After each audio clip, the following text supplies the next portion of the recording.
Ci colleghiamo con il dottor, ma togliamo il dottore anche qui, Alessandro Maresca. Lui mi pare sia a Bologna, vero Alessandro? Tu sei lì e tu sei un importante giornalista di Terra e Vita. Vediamo se riusciamo a mandarti in onda, ogni tanto guardo a destra per vedere se ho il ritorno. Eccolo qua, eccolo qua. Allora, non ti sentiamo ancora, ma adesso fra poco ti sentiremo anche, quindi un po' alla volta prova a parlare, vediamo se ci siamo. Non ci siamo.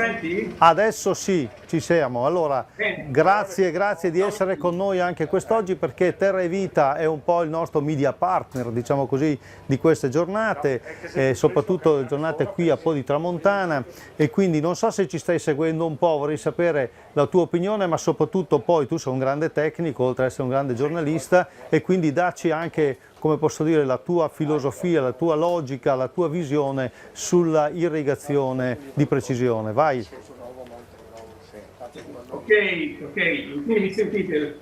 Allora, innanzitutto io ringrazio Veneto Agricoltura e faccio a tutti gli organizzatori i miei complimenti per aver organizzato questa interessante giornata. Oggi purtroppo per una serie di impegni io non sono riuscito a seguire questa giornata in streaming. Però domani insieme a un collega sarò presente in presenza e seguirò con attenzione invece la giornata. Sulle nostre riviste poi, una bottiglia d'acqua, sia Terra e Vita, a rivista gasata, che culture protette e mensile specifico di orticoltura, daremo poi un altro risalto alla giornata organizzata da Agricoltura e Precisione. Irrigazioni di precisione, un tema sul quale insistiamo molto sulle nostre riviste e anche sui nostri siti internet. Io ritengo infatti che i nostri agricoltori non possono ormai più prescindere da un'irrigazione di qualità e di precisione per un sempre maggiore, più accurato e funzionale impiego della risorsa idrica, un bene fra l'altro sempre più prezioso per un'agricoltura che sia funzionale, che sia di qualità, che permetta alle nostre eccellenze del territorio a esprimersi al meglio. Io oggi faccio un saluto e mi fermo qua. Io aspetto di essere lì domani per toccare con mano le soluzioni proposte in campo. Faccio un cordiale a tutti quanti, vi auguro buon lavoro, buona giornata. Grazie Alessandro Maresca di Terra e Vita, grazie, so che stai chiudendo anche uno speciale, quindi buon lavoro. E torniamo allora qui a Po di Tramontana. Ciao, grazie, buona giornata. Grazie a te, grazie. Allora torniamo, dicevo, al centro Po di Tramontana di Veneto Agricoltura, qui a Rosolina, dove si sta tenendo appunto la giornata sull'irrigazione di precisione. Adesso dico una cosa che voi mi lascerete passare, perché io ho una moglie e 4 figlie e quindi non posso essere accusato, come posso dire, di maschilismo, assolutamente. Quindi per fortuna c'è una ragazza, perché sono tutti uomini, allora per fortuna c'è una ragazza sul palco, peraltro una bella ragazza. Lei è Federica Vidali, è la delegata della Coldiretti Giovani, eccetera, qui di Rovigo. E quindi tu, te lo chiedo, ma per capire, quanti anni hai? Ne faccio 28 in agosto. Oh, ecco, quindi sei assolutamente, come posso dire, entrata nell'imprenditoria, quindi voglio dire, quindi a questo punto puoi vedere le cose anche con un interesse diretto, personale, non sono un giovane, sì vabbè adesso entro ma capirò. Allora, cosa hai capito tu dell'irrigazione di precisione? Quanto è importante per te, per voi giovani, questa nuova frontiera che peraltro alla quale vi dovete assolutamente poi adeguare, volenti o nolenti? Tengo io. Ok.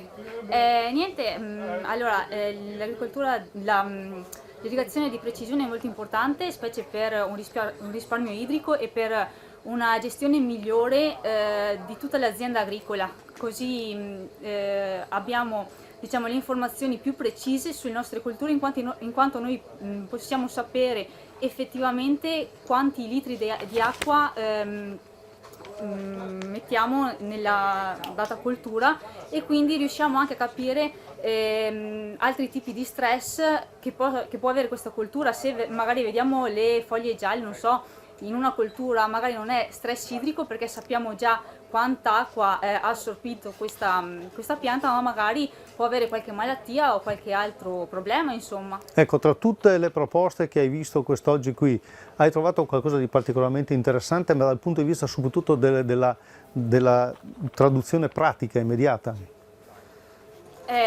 Sì, diciamo anche ho visto il campo là dove eravate, diciamo, a guardare un attimo come funziona, è stata una roba interessante. Quindi le pacciamature. Esatto, le pacciamature e comunque anche usando una manichetta con gocciolatori, quello è stata la prima, diciamo, il primo passo per un risparmio idrico e per un'agricoltura appunto con irrigazione controllata, ecco, di precisione. Abbiamo detto prima che l'innovazione costa. Dove si trovano i soldi per introdurre queste novità?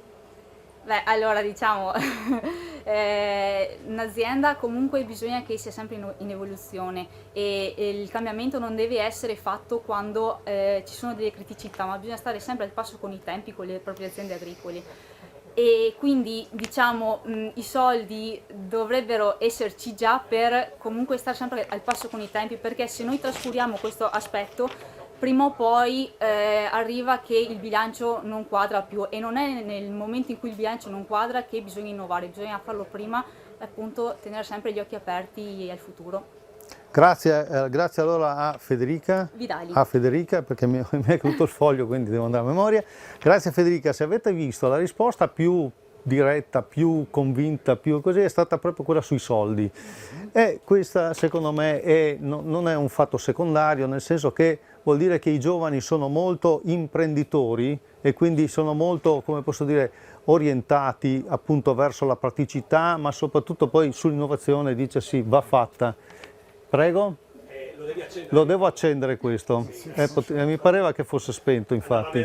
Andava bene lo stesso. Bene, perfetto. Grazie a Massimo Artusi, perché vi voglio raccontare anche appunto qui abbiamo messo su un'organizzazione importante, abbiamo una regia con Massimo Artusi e con Giuseppe Vassallo, abbiamo Renzo Micheletto che è dell'ufficio stampa di Veneto di Cultura, che sta dando anche una mano tecnica, grazie, è tutto sudato, lo vedo là in fondo. Scusate se vi faccio partecipi di queste cose dietro le quinte, ma bisogna anche capire che per fare questo tipo di operazioni c'è la necessità di mettere su una squadra, poi dopo c'è Stefano Barbieri e poi dopo c'è tutto il personale di Po di Tramontana che abbiamo completamente coinvolto, insieme a Lorenzo Benvenuti e Franco Tosini e quant'altro. Allora, cosa diciamo di questi giovani, professor Paolo Sambo dell'Università di Padova? Oltre che ricerche, io sono coinvolto nell'insegnamento, soprattutto nel corso di studi in scienze e tecnologie agrarie, per cui chiedere a me dei giovani è sfondare una porta aperta. Sempre più giovani si avvicinano al comparto agricolo, nello specifico in orticoltura abbiamo una buona pattuglia di giovani agguerriti e, come dicevi tu prima, propensi anche a utilizzare l'innovazione. Certe volte bisogna tirarli un po' giù perché il giovane è portato al top dell'innovazione, magari bisogna andare per gradi, però veramente un quadro roseo. Io ovviamente ho la fotografia del Veneto e devo dire che anche girando per le aziende si vede il cambio generazionale, si vedono figli che cominciano ad affiancare i genitori apportando quel qualcosa di più senza nulla togliere al primo come dire, possessore dell'azienda, però i figli subentrano e stanno lavorando veramente bene, mantenendo molto spesso, io parlo anche scusate, per quelli che escono dall'università, mantenendo anche un filo, un collegamento con il docente che magari li ha seguiti per la tesi, per cui oltre a innovazioni in agricoltura e nell'azienda specifica permette a noi di avere il polso della situazione ed anche focalizzare meglio le nostre ricerche. Volevo chiedere a Federica, sento rumori che non capisco, ecco grazie, volevo chiedere a Federico se personalmente tu sei impegnata nell'orticoltura o nelle granicolture? Allora, io principalmente come azienda produco cereali per la grande distribuzione, però ho iniziato a diversificare l'azienda da quando mio papà comunque me l'ha ceduta, con attività di apicoltura, di un po' di orticoltura. Faccio la campagna, diciamo, degli asparagi in primavera, tutta vendita diretta, e appunto anche un laboratorio di trasformazione in piccola produzione locale, quindi gli altri ortaggi come le fragole, i pomodori, melanzane, zucchine, le zucche, li ho piantati appunto per trasformarli. E il tuo rapporto con l'acqua? Diciamo, Quanto costa poi quest'acqua? costa comunque. Io diciamo ho l'azienda in una zona che è un po' avvantaggiata, diciamo, per l'acqua, perché io abito a Scardovari, quindi ho i terreni sotto l'argine del Po, la falda acquifera da me è molto alta, quindi per esempio i cereali al momento riesco a non irrigarli e comunque fare una buona produzione e di qualità. Avessi avuto il terreno da un'altra parte, ovviamente la storia sarebbe diversa. Comunque gli ortaggi hanno bisogno di tanta acqua, e appunto quelli per cui io ho trasformati irrigo, faccio microirrigazione con la manichetta, e comunque è un dispendio sia economico ma anche di lavoro, perché comunque anche queste giornate qua calde e secche bisogna irrigare comunque per una tutela della Per pianta. forza, Per certo. forza, sì sì. Dobbiamo bere noi, devono bere anche le Esatto. piante. Allora chiudiamo questo nostro tassello per poi andare all'ultima parte di questa mattinata. Sapete che abbiamo in programma ancora altre 2 ore, dalle 14 alle 16, però adesso fino alle 13 andiamo avanti.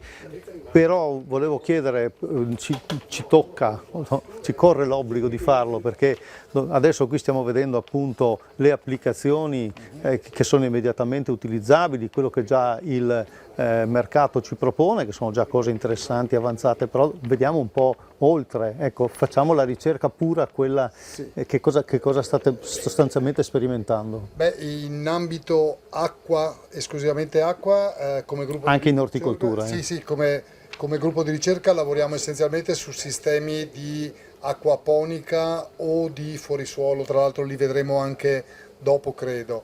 In termini di ricerca abbiamo poi in orticoltura abbiamo un filone che portiamo avanti da tanti anni, che è la concimazione con sostanze organiche in un'ottica di, come dire, economia circolare, quindi il riutilizzo di matrici di provenienza agricola come fertilizzanti.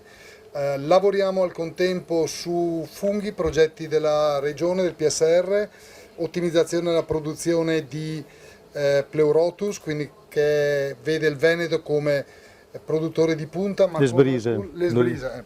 Scusate se banalizzo. Ho cercato di fare il colto per una volta. No, produzione di sbrise vede il Veneto tra i principali produttori italiani, con alcune problematiche di tecniche di coltivazione. Poi abbiamo una prova su, le cito a memoria, ma le più interessanti, su zafferano coltivato in modalità diverse, per cercare di vedere se riusciamo a ottimizzare la quantità e la qualità di produzione dello zafferano, e un progetto che è un altro progetto in collaborazione anche con Veneto Agricoltura, dove a concimazioni organiche abbiniamo specie innestate. Le piante innestate in un'ottica di agricoltura biologica sono state prodotte qui col dottor Tosini, qui dal centro di Po di Tramontana. E allora, visto che hai nominato Franco Tosini, vediamo se riusciamo ad andare da Franco Tosini e da Lorenzo Benvenuti, che in questo momento si sono spostati in serra, quindi già avevano caldo prima, mi immagino ora. Vediamo lì, ecco, li vediamo in questo momento che siete sotto serra, vi state ventilando, non so se sono pronti. Aspettate un attimo, un attimo, volevi dire Paolo? La signorina parlava di costo dell'acqua e che lei ha acqua. Vorrei ribadire che questo periodo il problema non è soltanto non avere acqua, ma anche la qualità dell'acqua. Siamo d'estate, fra un po' partirà probabilmente il cuneo salino, per cui tutta l'acqua a disposizione nella parte costiera aumenterà la salinità. Quindi queste tecnologie servono sia per risparmiare acqua, ma anche per poter gestire questa acqua, che non sempre è di qualità ottimale, soprattutto se parliamo di orticole particolarmente delicate. Avremo meloni e angurie salate, molto bene.